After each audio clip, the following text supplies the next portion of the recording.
नमस्कार दोस्तों, मैं बलदेव एक बार फिर से स्वागत करता हूँ आप सभी का अपने यूट्यूब चैनल पर। उत्तर प्रदेश में जहाँ अखिलेश यादव विपक्षी पार्टी के तौर पर बड़ी पार्टी जो अति पिछड़ों की भागीदारी हिस्सेदारी की बात करते हैं, वहीं पे बिहार में जो अति पिछड़ों की सबसे बड़ी पार्टी है, विपक्ष की सबसे बड़ी पार्टी है, वो आरजेडी है।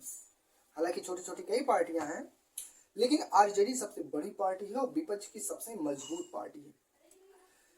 आज मैं इस वीडियो में कुछ ऐसे महत्वपूर्ण तथ्यों पे बात करने जा रहा हूं जो आप लोगों को जानना बहुत जरूरी है।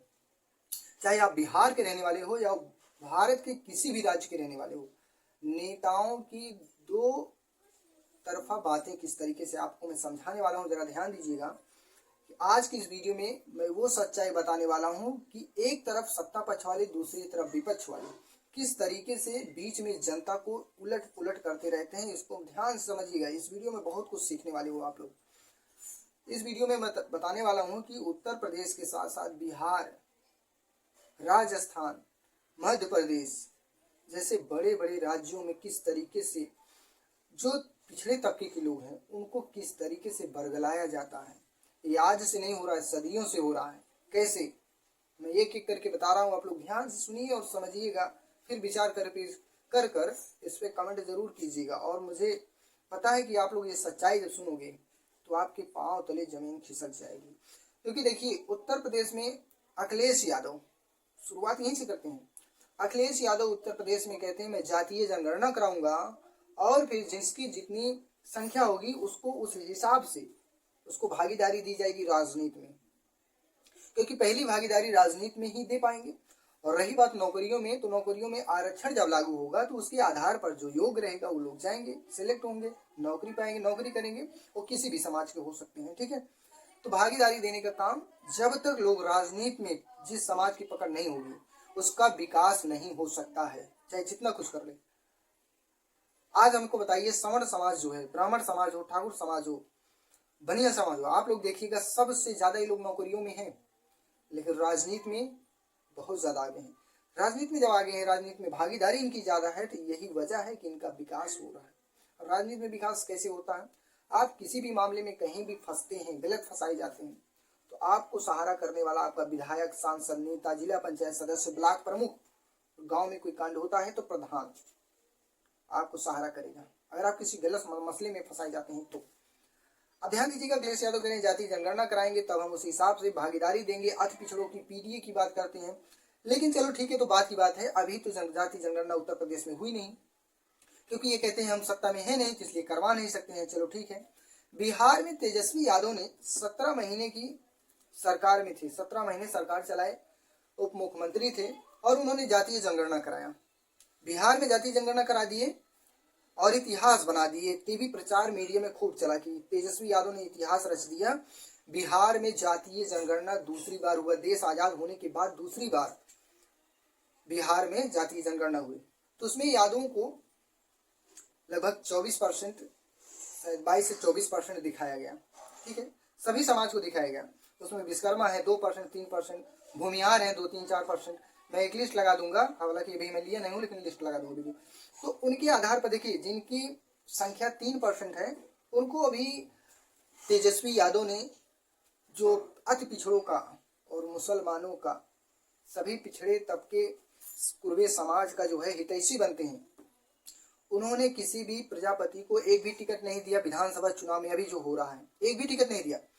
किसी विश्वकर्मा को एक भी टिकट नहीं दिया, आप उठा के देख लीजिएगा, किसी को नहीं दिए। किसी राजभर को एक भी टिकट नहीं दिया। ऐसे कई जातियां हैं जो पिछड़े हैं, वास्तव में वो आर्थिक तौर पर पिछड़े हैं, हर मायने में पिछड़े, लेकिन उनको जो है भागीदारी नहीं दी है। जबकि उनका जो है, अगर देखा जाए जातीय जनगणना के अनुसार 4%, 3%, 5%, 6%, 2% इस तरीके से हैं। तो अगर देखा जाए 243 सीटें हैं, तो उसमें से मैं 200 मान के चलता हूँ, तो 200 का अगर 2% देखा जाए तो 4 सीटें आती हैं, और 4 में से एक भी नहीं दिया गया किसी भी विधानसभा में। क्यों भैया? जातीय जनगणना होगी तो हम जिस हिसाब से, जिसकी जितनी हिस्सेदारी भागीदारी रहेगी उतना उसको हिस्सेदारी करेंगे। तो हिस्सेदारी कहाँ है? ये आपको वीडियो जो है, अगर यही बात कोई बड़ा एंकर, कोई बड़ा मीडिया वाला कहता तो ये बातें आपको समझ में आती हैं। लेकिन मैं जो बता रहा हूँ, जो समझा रहा हूँ, आप समझिए, जाके इसको सर्च करिए, ढूंढिए इंटरनेट पे कि अति पिछड़े समाज को कितने टिकट दिए हैं तेजस्वी यादव। यादवों को भरपूर दिए हैं, जितनी उनकी संख्या है उतना उनको हिस्सेदारी दी है, मुसलमानों को उतना हिस्सेदारी दी है, सवर्णों को उतना हिस्सेदारी दी है।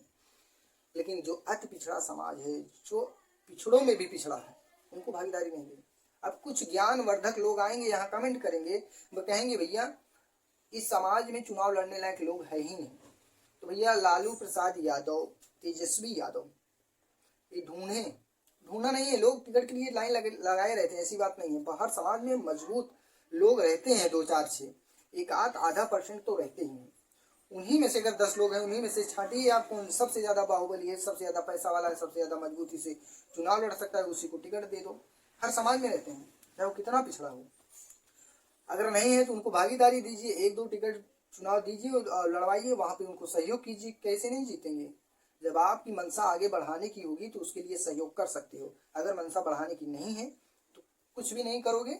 बस ये जाति जनगणना हो जाए, जिसकी जितनी हिस्सेदारी उसकी उतनी भागीदारी, यही करते रहिए।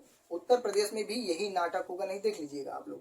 उत्तर प्रदेश में जब अखिलेश यादव मान लीजिए सरकार 2027 में अगर बना ली, अगर ठीक ठाक टिकट बंटवारा कर दिए तो तब तो सरकार में आएंगे। अगर सीटों का बंटवारा उत्तर प्रदेश में अखिलेश यादव 2027 में नहीं कर पाए ढंग से, तो मान के चलिएगा उत्तर प्रदेश में एक बार फिर से योगी आदित्यनाथ को रोकने वाला कोई पैदा नहीं है।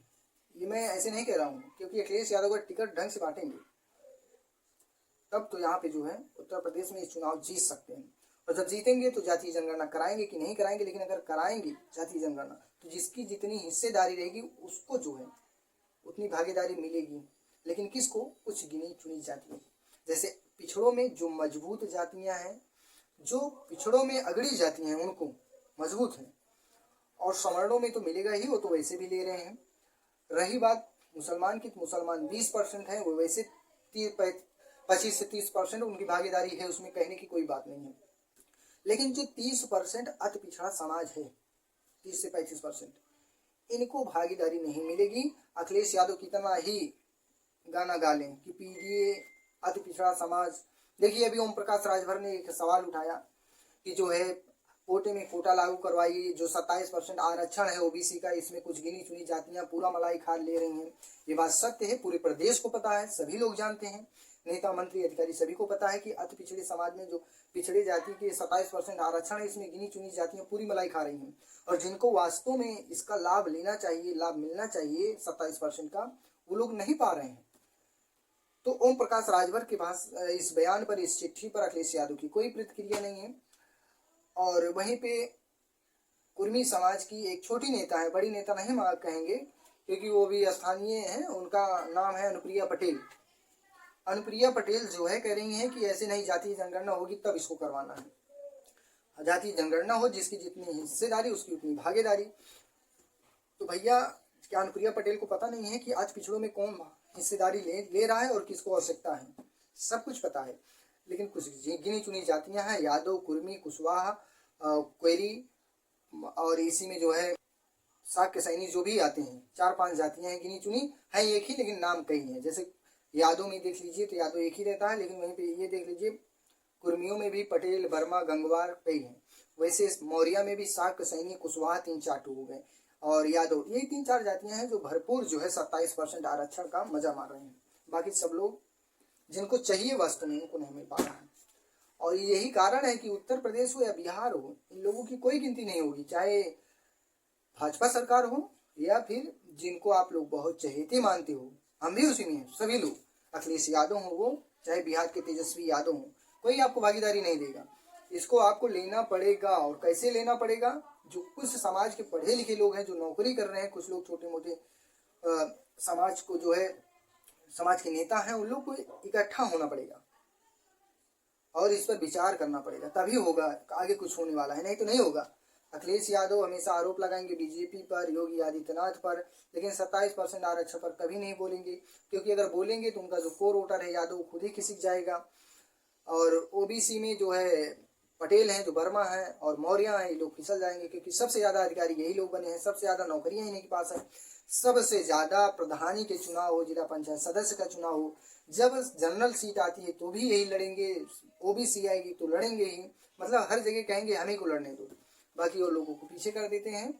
और इसमें कैसे भागीदारी, कैसे हिस्सेदारी, 27% में जो अति पिछड़ा समाज है, जिनको आज तक आज़ादी से लेकर आज तक वो बहुत पीछे हैं, इस पर विचार करना पड़ेगा। अगर कोई सज्जन व्यक्ति इस वीडियो को देख रहा है, वो चाहे नौकरी पेशे से हो, चाहे अधिकारी हो, चाहे नेता हो, या फिर समाज का कोई जागरूक व्यक्ति हो, किसी समाज को हो, तो इस वीडियो को शेयर कीजिए, चैनल को आप लोग सब्सक्राइब कीजिए और इस पर विचार जरूर कीजिएगा। तो वीडियो में बस इतना ही, फिर मिलते हैं किसी नए वीडियो के साथ, तब तक के लिए जय हिंद।